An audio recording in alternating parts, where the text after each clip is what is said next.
ఈ ఆయిల్ సంక్షోభం సమయంలోనే అసలు ఇరాను ఎలా ఆయుధంగా మలుచుకుంది, ఆయువు పట్టు మీద ఎలా దెబ్బకొట్టింది అంటే ప్రపంచ దేశాలకి మొత్తం తలకిందులు అయ్యేలాగా చేస్తుంది. అంటే హర్మూజ్, స్ట్రైట్ ఆఫ్ హర్మూజ్ అంటే హర్మూజు జలసంధి. ఇది ఎక్కడుంది అంటే ఇరాన్కి కిందగా, ఒమన్కి పైగా ఒక భాగంలో ఒక వి షేప్ లాగా ఉంటుంది. అది వి షేప్ లాగా.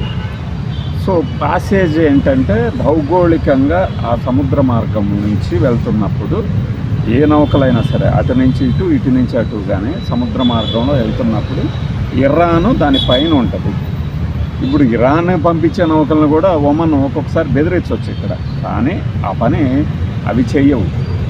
ఇప్పుడు యుద్ధంలో ఇది చేస్తుంది. ఇన్నాళ్ళు ఏంటంటే క్రూడ్ ఆయిల్ కోసం యుద్ధాలు జరుగుతాయి.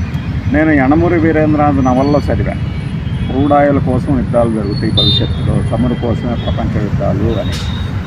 అలానే అప్పుడెప్పుడో నాస్ట్రాడామస్ చెప్పుంటాడు, లేదు ఇంకొంతమంది కూడా చెప్పుంటారు. కానీ క్రూడ్ ఆయిల్ కోసం కాదు, క్రూడ్ ఆయిల్ని ఆపేసి యుద్ధం చేయడం అనేది ఇరాన్ చేసింది. ఇరాన్ మాత్రమే చేసింది ఈ మధ్యకాలంలో. ఆ జలసంధిని మూసేస్తే ఏమవుతుంది అంటే ప్రపంచవ్యాప్తంగా జరిగే జల మార్గం ద్వారా జరిగే చమురు రవాణాలో 20% ఇప్పటికీ మనం చాలాసార్లు చెప్పుకున్నాం. 25% అవుతుంది, లేదంటే 20% అవుతుంది.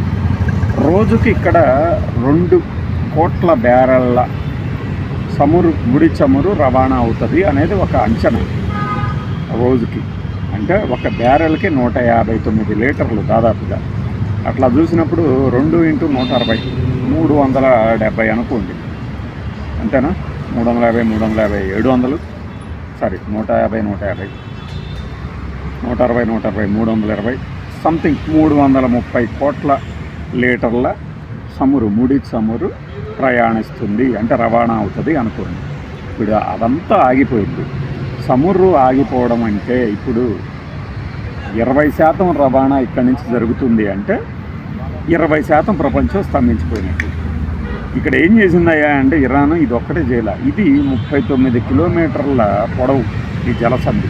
అంటే ఇరాన్ సరిహద్దులు కానీ ఇరాన్ దాదాపుగా దాని అధీనం అనుకోండి, దాని భౌగోళిక ప్రాంతం. ఇది మెయిన్ చోకింగ్ పాయింట్, అంటే ది గ్లోబల్ ఎనర్జీ చోకింగ్ పాయింట్గా. ఎందుకంటే అత్యంత రద్దీ, చాలా సన్నని పాయింట్ కూడా కాబట్టి నౌకలు ఇలా వెళ్ళి ఇలా తిరగాల. సో అక్కడ స్లోగా వెళ్ళాలి. కొన్ని ఫాస్ట్గా వెళ్ళినంత మాత్రాన దాడులు జరగమంటే జరుగుతాయి, కానీ ఇది ఒక స్టాండ్ స్టిల్ ఏరియా లాగా ఉంటుంది. దాదాపు కొన్ని వందల నౌకలు ఫిబ్రవరి 28న జరిగిన తర్వాత దాడితో ఆగిపోయినాయి. ఎందుకంటే పొర్రపాటున ఒక దాడి జరిగిన ఆయిల్ ట్యాంకర్లు మొత్తం పేలిపోతాయి ఆ నౌకల్లో. కొన్ని వందలాది నౌకలు ఆగిపోయాయి. అది ఒకటే కాదు, ఇరాన్ ఏం చేసింది, మనం గత 4-5 వీడియోల్లో చెప్పుకున్నట్లు రిఫైనరీలను కూడా టార్గెట్ చేస్తుంది. ఖతారు, సౌదీలో రిఫైనరీలు టార్గెట్ చేసింది. అవి కూడా ఇక్కడికి చాలా దగ్గర. లేటెస్ట్గా నార్త్ ఇరాక్లోని లనాజ్ అనే ఒక రిఫైనరీని టార్గెట్ చేసింది. అంటే వెతికి మరీ ఎక్కడెక్కడ రిఫైనరీలు ఉన్నాయి అని చెప్పి, దానికి చాలా దగ్గర కాబట్టి, పైగా ఇవి అమెరికాకి మిత్ర దేశాలు కాబట్టి కొన్ని. ఈ లనాజ్ అంటే మరి ఇరాక్ అమెరికాకి మిత్రదేశం అంటే ఇప్పుడు మిత్రువు కాదు, శత్రువు కాదు, కానీ ఛాన్స్ వస్తే అమెరికా మీదకి ఎగబడే దేశాల్లో అది కూడా ఒకటి ఉంటుంది. కానీ ఈ లనాజ్ యొక్క ఉద్దేశం ఏంటి అంటే రిఫైనరీ, దాని అంటే లక్ష్యం ఇక్కడ రిఫైనరీకి వచ్చినటువంటి క్రూడ్ ఆయిల్ ద్వారా ఫ్యూయల్ని నింపుతాయి. యుఎస్ అమెరికా బేస్కి సంబంధించి, అమెరికాకి సంబంధించిన సైనిక స్థావరాలు. అప్పుడెప్పుడో ఇరాక్ యుద్ధంలో అక్కడ మన సద్దాం హుస్సేన్ తీసుకొచ్చి ఉరి చేసిన తర్వాత ఆ చుట్టుపక్కల సైనిక స్థావరాలు ఏర్పాటు చేసుకుంది అమెరికా. అక్కడ ఆగేటువంటి యుద్ధ విమానాలకి ఫ్యూయల్ ఇక్కడి నుంచి వెళ్తుంది. అంటే చూశారు కదా, వ్యూహాత్మకంగా ఇరాన్ ఆ ఫ్యూయల్ అందకుండా చేసింది ఇక్కడ దాడుల ద్వారా. ఒకటి, గ్యాస్ సరఫరా నిలిచిపోయింది అక్కడ. ఇండియాకు వచ్చిన చిక్కు ఏంటంటే ఇదే, ఆ మార్గం మూసేశారు, గ్యాస్ని ఆపేశారు. సో గ్యాస్ దొరకదు, దొరికిన మార్గం లేదు, మార్గం ఉన్నా లేట్ అవుతుంది. మరి మక్కా జలసంధి అని ఒకటి ఉంది, అదే సూయజ్ కెనాల్ ఉంది, పసిఫిక్ మార్గంలో ఉంది, ఇవన్నీ ఉన్నాయి. కానీ వచ్చేటప్పటికి టైం పడుతుంది కదా. ఇప్పుడు 14 రోజులు గడిచేసరికి మనం కటకటలాడిపోతున్నాం అంటే ఏంటంటే దాని అర్థం అదే. 14 రోజులు గడిచేసరికి ఇంకా ఇంకొక 14 రోజులు. యాక్చువల్గా ట్రంప్ చెప్పింది 4 వారాలు పట్టచ్చు అని, 4 వారాలు బతకచ్చు యుద్ధం అని. 2 వారాలకి మనం అల్లాడిపోతున్నాం. ఇంకొక 2 వారాలు జరిగితే ఏమవుతుంది అంటే ఎవరికి ఇంకా ఏమీ నొప్పి తెలియలేదు. కానీ కేంద్ర ప్రభుత్వం కూడా ఏం చెప్తుంది మనకి, ఏమీ లేదు, సరఫరా సంక్షోభమే లేదు, అందరికీ అందిస్తున్నాం, క్యూ లైన్లో నిలబడద్దు, ప్యానిక్ బుకింగ్ చేసుకోవద్దు అని. పైన బాగానే ఉంది. కానీ ఒకవేళ మన దగ్గర ఉన్న నిల్వలు అయిపోతే పరిస్థితి ఏంటి? ఆ ప్యానిక్ని మనం ఆపలేం కదా. అందుకే కరోనా నాటి సంక్షోభంతో దీన్ని పోల్చుకోవాలి. మనం అందరం బాగానే ఉన్నాం, బయట తిరుగుతున్నాం. బట్ అవసరమైన వంట సామాగ్రి, వంట చెరకు అంటారు దీన్ని, ఫ్యూయల్ లేకుండా పోతున్నాం. ఏం చేయాలి? ఇప్పుడు నేను కూర్చున్నటువంటి పైన ఎండు పొలాలను తీసుకొచ్చి నేను ఒక ఫోటో పెట్టా ఒక సంవత్సరం క్రితం. ఇప్పుడు ఇంకా ఈ రోజుల్లో కూడా నెత్తి మీద కట్టి మోపులు పెట్టుకొని వెళ్తున్నారు అని ఒక పోస్ట్ గుర్తుండి ఉండాలి. అలా మనం అయితే ఇప్పుడు వెళ్ళలేం కదా. మరి ఏం చేయగలము? అందుబాటులో ఉన్న వనరులు వాడుకోవాలి. ఈ ఇండక్షన్ కుక్కర్లు, ఎలక్ట్రిక్ రైస్ కుక్కర్లు ఇవన్నీ ఓకే, మనం అలవాటు పడిన దాని నుంచి ఇంకో చోటికి రావాలంటే వచ్చే పని కాదు కదా. సో ఇది మన దేశం ఎదుర్కొంటున్నటువంటి సంక్షోభం. అయితే మరి హర్మూజ్ జలసంధిని ఇరాన్ ఎంతవరకు మూయగలదు? ఎంతవరకు మూయగలదు అంటే రకరకాల మార్గాల్లో బెదిరింపులే కాకుండా నిన్న చెప్పుకున్నట్టు మనం ఆ కింద సీ మైన్స్ అమర్చటము, దీని ద్వారా చేస్తూ ఒకవైపు ఏమో మిసైల్స్ దాడులు ఈ అమెరికా మిత్ర దేశాల మీద, మరొకటేమో తక్కువ ఖర్చు ఆయుధాలతో ఎక్కువ ఖర్చు పెట్టి ఉన్నట్టు, ఎక్కువ ఖర్చుతో తయారు చేసిన అమెరికా ఇజ్రాయెల్ ఆయుధాలని వాడించేలాగా చేయటము. ఇంకొక వైపు మైండ్ గేమ్ అమెరికా మొదలుపెట్టింది, ఇజ్రాయెల్ మొదలుపెట్టింది, ఇరాన్ కూడా. ముస్తఫా ఖమేనీ ఎప్పుడో తీవ్ర గాయాలతో ఉన్నాడు, అసలు ఉన్నాడో లేడో తెలియదని ఇజ్రాయెల్ చెబుతుంటే, అసలు నెతన్యాహునే ఎప్పుడో చచ్చిపోయాడని ఇరాన్ అంటాం. తొందరలోనే ఇరాన్ లొంగిపోబోతుందని అమెరికా అధ్యక్షుడు ట్రంప్ చెప్పడం. ఇవన్నీ వ్యూహాత్మకంగా మైండ్ గేమ్లు ఆడుతుంటే మనకు మఠాష్ అవుతున్నాయి స్టాక్ మార్కెట్లు అన్నీ. హర్మూజ్ జలసంధి మార్గం అనేది ఎంత కీలకం అనేది ఇప్పుడు అందరికీ తెలిసి వస్తుంది. మామూలుగా ఏమనుకున్నారంటే హర్మూజ్ యొక్క స్ట్రైట్ ఆఫ్ హర్మూజ్కి మనకేమీ ఎఫెక్ట్ ఉండదు, ఆల్టర్నేటివ్ మార్గాలు ఉంటాయి కదా, పైప్ లైన్లు ఉంటాయి కదా.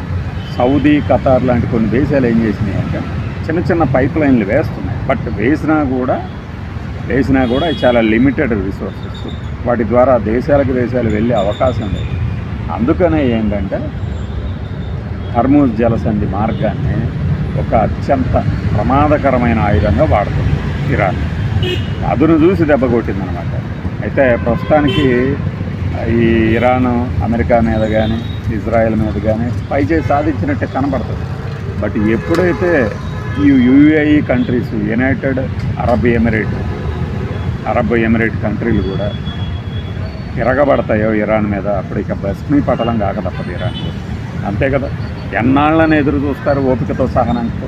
వారి ఆర్థిక మూలాల మీద దెబ్బ కొడితే అవి గనక తిరిగి తిరగబడితే, అందుకే ఇది ప్రెషర్ టాక్టిక్స్ చేస్తుంది ఇరాన్ ప్రస్తుతానికి హర్మూజ్ స్ట్రైట్ని మూసేసి. బట్ వీటి ఉనికికే గనక ప్రమాదం ఏర్పడితే, అప్పుడు అందరూ గనక కలిస్తే ఇరాన్ మీద ఇప్పుడు ప్రస్తుతం కొంత సానుభూతి ఉంది. ఆ సానుభూతి మిగల్చదు. జనంకి నొప్పులు కనుక బాగా స్టార్ట్ అయినాయి అంటే గ్యాస్ తరపు నష్టాలు, అసలు ఇరాన్కి బుద్ధి ఉందా లేదా, మీకు ఏదన్నా ఉంటే అమెరికాతో చూసుకోవాలి కానీ ఇదేంటి అని మొదలు పెడతారు. ఇది మనం చూడబోతున్నటువంటి ఒక దృగ్విషయం మీ అందరికీ కనిపిస్తుంది. చూడండి, ఆ షిప్పులన్నిటికీ పహారా గాయటం కానీ, వాటిని ఎస్కాట్ చేసి తీసుకురావటం కానీ, లేదా ఏదైనా జరిగితే ఇన్సూరెన్స్ కట్టడం కానీ, ఇవన్నీ ఏంటంటే తలకాయ నొప్పి తెచ్చే పనులు. అందుకనే ఆయిల్ ప్రొడ్యూసింగ్ కంపెనీలన్నీ వాళ్ళ దగ్గర ఉన్న ఆయిల్ రిజర్వ్లను బయటకు వదులుతున్నా కూడా క్రూడ్ ఆయిల్ $115 దాకా వెళ్తుందంటే దాని అర్థం ఏంటిది? ఖచ్చితంగా ప్రెషర్ అయితే పడుతుంది. అది అమెరికా మీద పడుతుంది, ఇరాన్ మీద ఇంకా ఎక్కువ పడుతుంది. ఎందుకంటే నీ నేత చచ్చిపోయాడు కదా, ఇంకా నువ్వు ఏం సాధిస్తావు అంటే, నేను నాశనమైనా పర్వాలేదు, అవతల వాడిని కూడా నేను నాశనం చేస్తా, భయం అంటే ఏంటో తెలిసేలాగా చేస్తా, నువ్వు దుస్సహకారము ఏకఛత్రాధిపత్యంతో రెచ్చిపోతూ ఉంటే ప్రతి దేశం నీకు లొంగదు అని నేను నిరూపిస్తా అనేది వీళ్ళ లక్ష్యం కావచ్చు. బట్ మధ్యలో మిగిలిన దేశాలకి మంట అంటుకున్నప్పుడు యుద్ధాన్ని ఎక్కువ రోజులు కొనసాగించలేదు. ఈ క్రమంలో మనకి హర్మూజ్ జలసంధిని ఇరాన్ అత్యద్భుతంగా వాడింది అనుకోవాలి. బట్ అది చివరికి దానికే చేటు తెస్తుంది. ఎందుకంటే ఇప్పుడు ఏ దేశం కూడా ఇరాన్ తెచ్చిపెట్టిన ఇక్కట్లతో సంతోషంగా లేదు కాబట్టి అది తొందరలోనే అందరికీ అర్థమవుతుంది.